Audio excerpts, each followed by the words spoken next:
Hello friends, नमस्कार। आज के इस वीडियो में बात करेंगे आपके 2018 में जो फिजिकल हुआ था और ट्रेड टेस्ट हुआ था रेडियो ऑपरेटर एंड लाइन का ट्रेड का। तो उनमें आपका कौन सा सेंटर था और कैसे क्या ट्रेड टेस्ट की क्वेश्चन पूछे गए और क्या माहौल था वहाँ पे, ठीक है। तो इसी वीडियो में पूरा चर्चा करेंगे और आपका जो ट्रेड टेस्ट है कैसे क्या क्वेश्चन पूछे गए वो क्वेश्चन भी इस वीडियो में हम बताएंगे आपको। तो वीडियो को लास्ट तक देखोगे तो आपकी पूरी डिटेल समझ में आ जाएगी। तो फर्स्ट में बात कर लेते हैं फ्रेंड्स, आपका देखो पिछली यानी कि 2018 में जो भर्ती आई थी उसमें कुछ 2018 में आपके जो ट्रेड टेस्ट हुआ था उसमें कैसे क्वेश्चन पूछे गए और कितने क्वेश्चन पूछे गए और कहाँ कौन सा सेंटर रहा वो चीज़ मैंने पीछे बताया। तो आपको बता देता हूँ, फर्स्ट में आपका देखो दीमापुर सेंटर पड़ता है, ठीक है। दीमापुर नागालैंड के अंदर पड़ता है। तो वहाँ पे आपका क्या सेंटर रहा था 2018 में।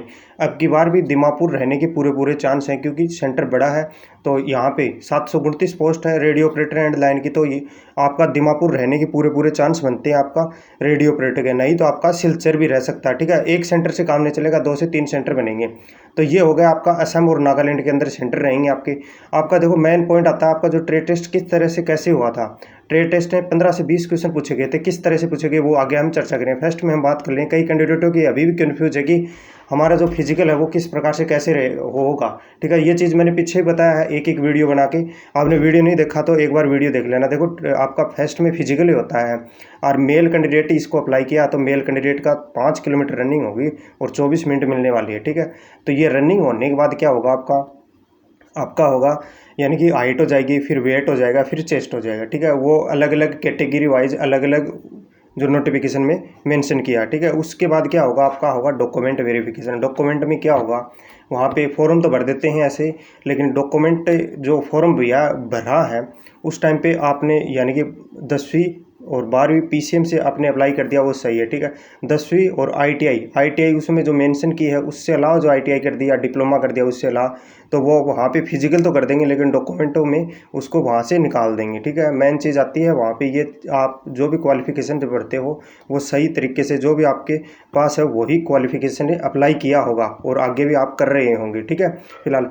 फिर हम बात कर लेते हैं, आपका देखो डॉक्यूमेंट वेरिफिकेशन हो जाता है उस टाइम पे चेक करते हैं वहाँ पे ऑनलाइन जो आपने अप्लाई किए हैं फॉर्म भरते वक्त, तो वो आपको सेम मिलेंगे। वही डॉक्यूमेंट आपने अप्लाई किए हैं वही डॉक्यूमेंट आपके साथ हैं और जो क्वालिफिकेशन के आधार पे सही डॉक्यूमेंट हैं तो आपको सही किया जाएगा। फिर आपका क्या होगा उसी दिन हो जाएगा या नेक्स्ट दिन आपका डॉक्यूमेंट हो जाएगा। ज़्यादा कैंडिडेट जो क्वालिफाई हो जाते हैं या कैंडिडेट बुलाते हैं उस हिसाब से जो आपका क्वालिफिकेशन होने के बाद आपका क्या होगा ट्रेड टेस्ट होगा, जो आपको नोटिफिकेशन में साफ साफ लिखा है। और 2018 में भी ट्रेड टेस्ट हुआ था। 2018 में कैसे क्या क्वेश्चन पूछे गए थे वो चीज़ भी मैं बताऊंगा। और आपको देखो पीछे वीडियो में मैंने बता दिया कि भाई आपका जो ट्रेड टेस्ट में ये देखो टॉपिक पूछे जाएंगे, क्योंकि वहाँ पे पीछे के जो नोटिफिकेशन है उनमें ट्रेड टेस्ट के बारे में पूरा जो मेंशन किया है कैसा टॉपिक है। बेसिक आपका जो भी है फिजिक्स से एसी डीसी धारा और आपका करंट होगा अर्थिंग हो उनसे क्वेश्चन ज़्यादा पूछे गए, ठीक है। पीछे जो कैंडिडेट से मैंने बात की वो कैंडिडेट यही बोल रहा था कि हमारा जो आपका ट्रेड टेस्ट हो जाए 15 से 20 क्वेश्चन हमसे पूछे गए थे, लेकिन ज़्यादातर एससी और डीसी करंट और अर्थिंग से हमारे क्वेश्चन पूछे पड़े थे वहाँ पे। देखो क्वेश्चन तो बहुत बन सकते हैं एससी और डीसी धारा से, लेकिन जो भी क्वेश्चन बनते हैं वो एक बार आप जो भी ट्रेड टेस्ट से संबंधित तैयार करके जाओगे तभी आप वहाँ पे क्वालिफाई होगे। क्वालिफाई आपका ट्रेड टेस्ट होने के बाद आपका रिटर्न होगा, तो रिटर्न में अब आपके क्वेश्चन आएंगे इसी टॉपिक से, ठीक है। अब हम बात करेंगे आपके ट्रेड टेस्ट के क्वेश्चन कैसे क्या वहाँ पे पुटअप हुए थे, ठीक है। अब फ्रेंड्स हम जो ट्रेड टेस्ट में आपके क्वेश्चन पुटअप होने वाले हैं 100% होने वाले हैं। ऐसे ही क्वेश्चन आपके क्या होंगे ट्रेड टेस्ट में पूछे जाएंगे। आपके रिटर्न में भी ऐसे ही क्वेश्चन आने की पूरी संभावना है, ठीक है।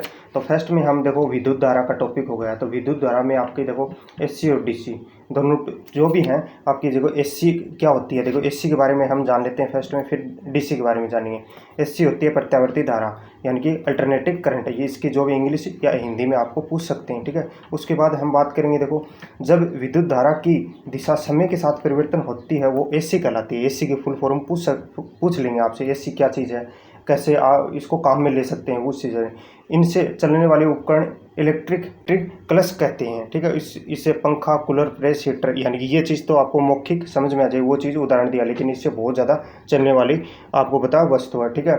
उसके बाद हम बात करते हैं एसी अधिक घातक होती है क्योंकि इसका वास्तविक मान +311 वोल्टेज से -311 वोल्टेज तक होता है, अधिक हो सकता है, ठीक है, इससे, ठीक है। ये चीज़ आपको क्या बताया है एसी के बारे में, पूरी चीज़ आपको देखो मैंने बताई भी है और आप एक बार देख लेना। एसी का कहीं भी आपका टॉपिक है जो भी फिजिक्स में, वो आप एक बार रट लेना एसी के बारे में पूरा। ये तो होगा मौखिक बेसिक आपका, ठीक है। उसके बाद हम बात करेंगे डीसी धारा। डीसी धारा होती है, डिस्ट धारा को डीसी कहते हैं, डायरेक्ट करंट, ठीक है, इंग्लिश में। जब विद्युत धारा की दिशा समय के साथ परिवर्तन नहीं होती है उसे डीसी धारा कहते हैं, यानी कि समय के साथ परिवर्तन नहीं होती उसे डीसी धारा कहते हैं। इनसे चलने वाले उपकरण इलेक्ट्रॉनिक्स कहलाते हैं। इनसे चलने वाले उपकरण क्या कहलाते हैं? इलेक्ट्रॉनिक्स कहलाते हैं, ठीक है। TV, fridge, mobile, radio, battery, ये क्या है? इनसे चलते हैं। इनसे क्या चलते हैं? पंखा, कूलर, फ्रिज, दोनों से अलग अलग, ठीक है। डीसी का आपको पता है सेल होता है और इससे जो आती है आपकी, ठीक है, धारा के बारे में, ठीक है। फिर हम बात कर लेते हैं डीसी धारा कम घातक होती है क्योंकि इसका वास्तविक मान 240 वोल्टेज होता है, ठीक है। इसका वास्तविक मान ज़्यादा होता है और इसका कम होता है, ठीक है। ये चीज़ आपको पूरी डिटेल में समझ में है एसी और डीसी के बारे में। ये क्वेश्चन आपसे क्या है पूछे जाएंगे, तो ये चीज़ आप अच्छे से अपने हिसाब से सेट कर लेना एसी और डीसी के बारे में अंतर, ठीक है। फिर हम बात करेंगे आगे, देखो एसी धारा यानी कि हमारे भारत में, यूएस से, ईरान, इराक में जो भी है कितनी विभव में काम में लेते हैं। एसी धारा देखो भारत में 200 वोल्टेज की काम में लेते हैं। हर्ट्ज होता है 50 HZ, ठीक है, आवृत्ति जो भी होती है आपकी।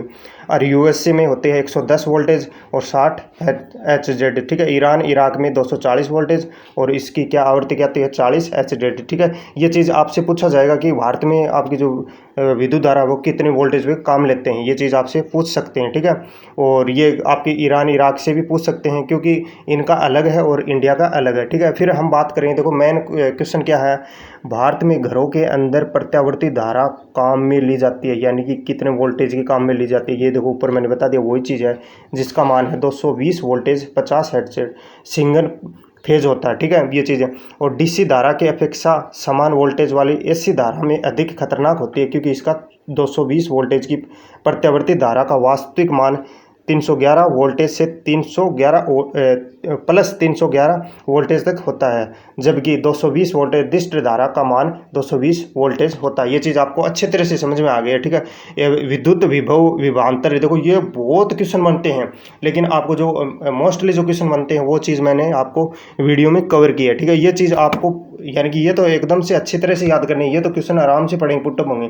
इनसे अलावा भी आपको क्या करने हैं, एसी और डीसी के बारे में तैयार करने हैं, ठीक है। ये तो एक मोस्टली छोटा टॉपिक है, तो ये मैं आपको करवा रहा हूँ, ठीक है। कई कैंडिडेट कंफ्यूज हो रहा है भाई कैसे क्या क्वेश्चन पूछे जाएंगे, तो पीछे जो 2018 में जो कैंडिडेट ने जो ट्रेड टेस्ट पास किया था, क्वालिफाई हुआ था, उस हिसाब से मैंने आपको ये क्वेश्चन तैयार करके बता रहा हूँ, ठीक है। फिर हम आगे बात कर लेते हैं घरों में प्रवाहित धारा, यानी कि घर हो या कोई आपके जो भी सिटी हो, कहीं पे भी जो धारा हो, एक ही भारत में जो यूज लेते हैं वो प्रत्यावर्ती धारा होती है 200 वोल्टेज 50 हर्ट्ज, ठीक है। घरों के अंदर विद्युत धारा की सप्लाई में 3 तार काम में लिए जाते हैं, यानी कि घरों के अंदर लिए जाते हैं।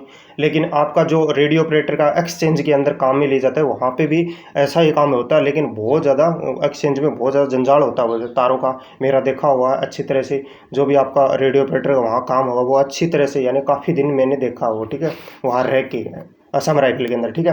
तो आपके देखो क्या होगा, देखो ये चीज़ तो मैंने मोस्टली बता देता हूँ। देखो आपका फेज है वो 3 तार होते हैं, तो फेज का रंग कैसा होता है? लाल रंग का होता है, प्लस बोलते हैं इसको। न्यूट्रल जो भी होता है काला रंग का होता है। अर्थ का हरा, पीला, उदासीन भूसंपरी तार होता है, यानी कि अर्थिंग भी काम में लेते हैं और फेज वगैरह ना जो वो वहाँ पे काम में लेते हैं। ये चीज़ आपसे अच्छी तरह से पूछेंगे, ठीक है। फैराडे के विद्युत चुंबकीय प्रेरणा के नियम, ठीक है, ये चीज़ आपसे नहीं पूछ सकते, लेकिन आप एक बार जरूर याद कर लेना, ठीक है।